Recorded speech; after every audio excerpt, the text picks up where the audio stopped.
শিক্ষার্থীবৃন্দ, Z Rahman premier bank school and college কর্তৃক আয়োজিত অনলাইন ক্লাসে তোমাদের সবাইকে স্বাগত। আমি মোহাম্মদ মোতাহার হোসেন, পদার্থবিজ্ঞান প্রভাষক।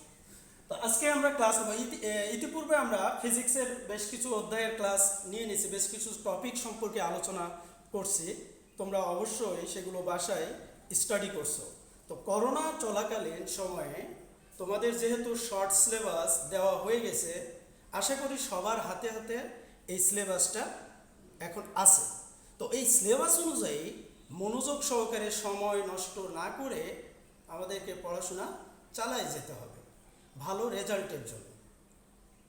তো এই শিক্ষা কার্যক্রম চালু রাখার প্রেক্ষিতে আজকে আমরা আলোচনা করব পদার্থবিজ্ঞান প্রথম পত্র কাজ, শক্তি ও ক্ষমতা অধ্যায়ের আজকের আলোচনার বিষয় কাজ।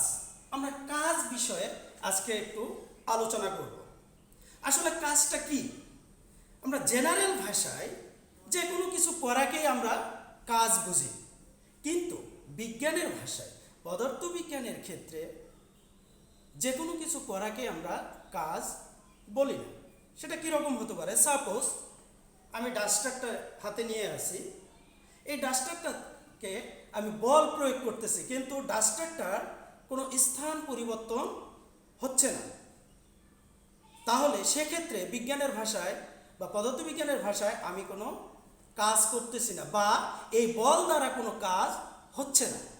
কিন্তু জেনারেল ভাষায় কি মনে হবে যে এটাকে কাজ। তাহলে দেখি আসলে কাজের সংজ্ঞাটা কি, আমরা কিভাবে কাজের সংজ্ঞাটা দিতে পারি। দেখি, কাজ যে বল প্রয়োগের মাধ্যমে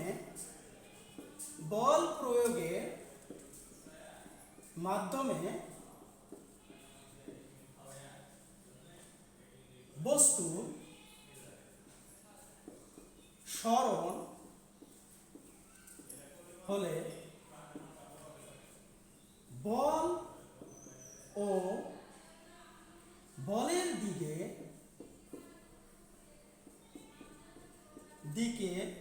সরণের উপাংশের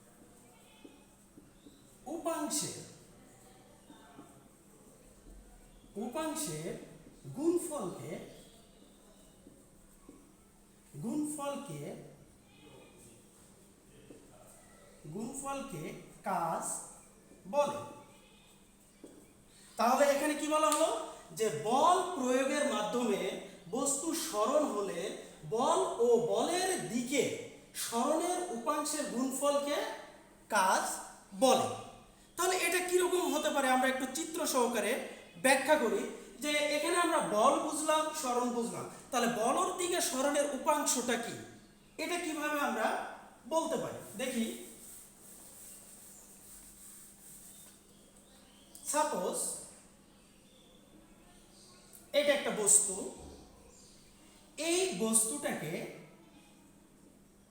এই বরাবর অর্থাৎ এক্স অক্ষ বরাবর বল প্রয়োগ করা হচ্ছে এই বস্তুর উপর, কিন্তু এই বস্তুর সরণ ঘটল কোন দিকে?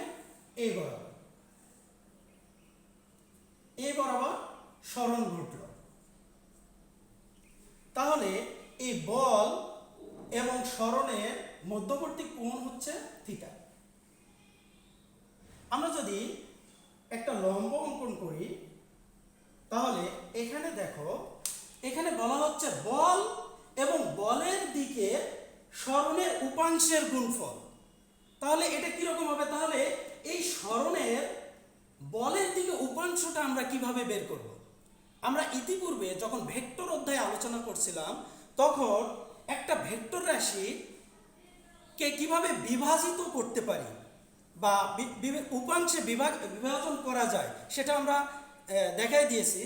কিন্তু এখানে সেটা আমরা কিভাবে করব? অনুরূপভাবে সাপোজ এটা একটা কি সমকোণী ত্রিভুজ। সমকোণী ত্রিভুজের এটা হচ্ছে ভূমি এবং এটা হচ্ছে অতিভুজ। তাহলে বলের দিকটা হচ্ছে ভূমি বরাবর, তাহলে ভূমির দিকে সরণের উপাংশ বের করতে হবে। তাহলে ত্রিকোণমিতিক অনুপাত অনুসারে যদি আমরা বলি cos থিটা ইকুয়াল টু ভূমি বাই অতিভুজ। অতিভুজ তাহলে এখানে ভূমি বরাবর হচ্ছে বল, তাহলে এখানে আমি এক বসালাম, এবং অতিভুজ হচ্ছে সরণ। তাহলে আড়াআড়ি যদি গুণ করি আমরা কি পাবো? F ইকুয়াল টু কি S cos থিটা। তাহলে এখানে পাওয়া গেল বলের দিকে সরণের উপাংশ আমরা পেলাম, বলের দিকে সরণের উপাংশ আমরা পেলাম S cos থিটা। এখানে আমরা ভূমি রেখে দিলাম, দেখো ভূমি রেখে দিলাম, যেহেতু ভূমি ভূমি বরাবর বল, এই জন্য ভূমি বরাবর আমাদের উপাংশটা বের করতে হবে, সেহেতু আমরা এখানে ভূমি রেখে দিলাম। তাহলে ভূমি ইকুয়াল টু কি S cos থিটা। তাহলে সরণের উপাংশটা আমরা বলের দিকে পেয়ে গেছি। তাহলে আমরা কাজ ইকুয়াল টু কি লিখতে পারি? W কাজ ইকুয়াল টু এই বল এবং বলের দিকে সরণের উপাংশের গুণফলটাই হচ্ছে কি কাজ। তাহলে আমরা কাজ equal to Fs cos theta পেয়ে গেছি। এটাকে আমরা অন্যভাবেও লিখতে পারি, সেটা কিরকম? যে কাজ ইকুয়াল টু, যেহেতু আমরা জানি ভেক্টর থেকে আমরা জানি যে দুইটা ভেক্টরে ডট গুণন ইকুয়াল টু আমরা জানি এ বি cos থিটা। তাহলে এখানে যদি আমরা বলি Fs cos থিটা, এটাকে আমরা এভাবে লিখতে পারি।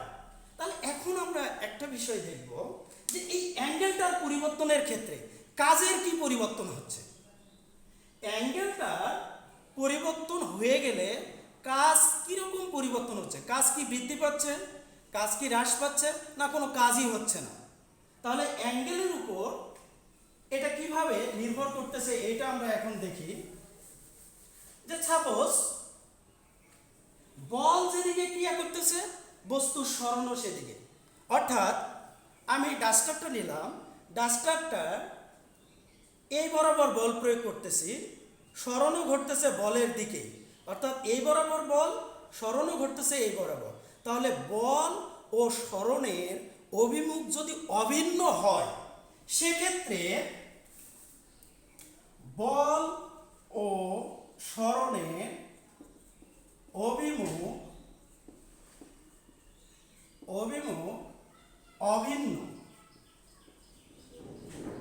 অভিন্ন, সেক্ষেত্রে কাজের পরিমাণটা কিরকম হবে? তাহলে বল এবং সরণের অভিমুখ যদি অভিন্ন হয়, অর্থাৎ একই দিকে হয়, তাহলে বল ও সরণের অন্তর্ভুক্ত কোণ কত হবে? 0 ডিগ্রি। তাহলে 0 ডিগ্রি যদি হয়, তাহলে কাজের পরিমাণটা কি হবে? Fs cos theta. এখানে থিটার মান হচ্ছে 0 ডিগ্রি, তাহলে cos 0 ডিগ্রি ইকুয়াল টু 1। তাহলে আমরা কি পাচ্ছি? Fs, W equal to Fs, অর্থাৎ কাজের পরিমাণটা হচ্ছে বা কাজটা হচ্ছে ধনাত্মক বা পজিটিভ। তাহলে বল ও সরণের দিক একই হলে কাজটা হচ্ছে পজিটিভ। আবার বল যেদিকে আমরা প্রয়োগ করতেছি, সরণ যদি তার বিপরীত দিকে হয়, তাহলে কাজের পরিমাণটা কি হবে বা কাজটা কি রকম হবে, কোন প্রকৃতির হবে, এটা আমরা দেখি একটু। বল ও সরণের অভিমুখ, বল ও সরণের দিক পরস্পর বিপরীত। তাহলে বল ও সরণের দিক পরস্পর বিপরীত হলে কাজের পরিমাণ বা কাজের প্রকৃতিটা কি রকম হবে? তাহলে এখানে এটা কি রকম হতে পারে? সাপোজ আমি ডাস্টারটা হাতে নিয়ে আসি, দেখো ডাস্টারটাকে আমি আস্তে আস্তে উপরের দিকে উঠাচ্ছি, কিন্তু ডাস্টারের যে ওজন, অর্থাৎ ওজনও যে এক প্রকার বল, এই বলটা কোন দিকে ক্রিয়া করতেছে? নিচের দিকে। ডাস্টারটাকে উপরে উঠাচ্ছি, তাহলে সরণ হচ্ছে উপরের দিকে এবং ওজন কোন দিকে বা বলটা, অভিকর্ষ বলটা কোন দিকে? নিচের দিকে। তাহলে সরণ এবং বল এই ক্ষেত্রে পরস্পর বিপরীত দিকে। তাহলে সরণ হচ্ছে এদিকে, বল ক্রিয়া করতেছে এদিকে, তাহলে এদের অন্তর্ভুক্ত কোণ কত? 180 ডিগ্রি। তাহলে 180 ডিগ্রি যদি হয়, তাহলে কাজের প্রকৃতিটা কি রকম হবে বা কাজের পরিমাণটা কি রকম হবে? W equal to Fs cos theta, তাহলে থিটা ইকুয়াল টু 180 ডিগ্রি, তাহলে এফএস কস 180 ডিগ্রি, কস 180 ডিগ্রির মান -1, সেক্ষেত্রে আমরা মাইনাস এফএস বসাইতে পারি, তাহলে কাজটা হচ্ছে কি ঋণাত্মক, এক্ষেত্রে কাজটা কি ঋণাত্মক। ক্লিয়ার? এখন দেখো একটা গেল হচ্ছে একই দিকে, আরেকটা পরস্পর বিপরীত দিকে। এবার দেখব যে বল এবং সরণ পরস্পর লম্ব হলে কি ঘটনা ঘটে। বল এবং সরণ পরস্পর লম্ব হলে কি ঘটনা ঘটে, এটা কি রকম দেখো।